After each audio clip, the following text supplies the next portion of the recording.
Hi, welcome to this DelveStack tutorial. Today we'll explore how to add line spacing in Microsoft Word to make your document single-spaced effortlessly. Let's try adjusting line spacing from the ribbon. Highlight your text, then go to the Home tab. Click the Line and Paragraph Spacing button, which looks like a few horizontal lines with an arrow.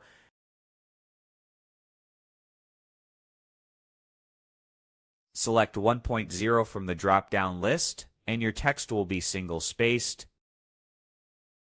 For a faster method, use a keyboard shortcut. Simply highlight your text and press Ctrl+1 on your keyboard. This instantly applies single spacing to your document. And that's it. You've learned multiple ways to make your Word document single-spaced quickly and efficiently. If this tutorial was helpful, give this video a thumbs up, subscribe for more easy Microsoft Word tips, and hit the notification bell so you never miss an update. Thanks for watching, and see you in the next tutorial.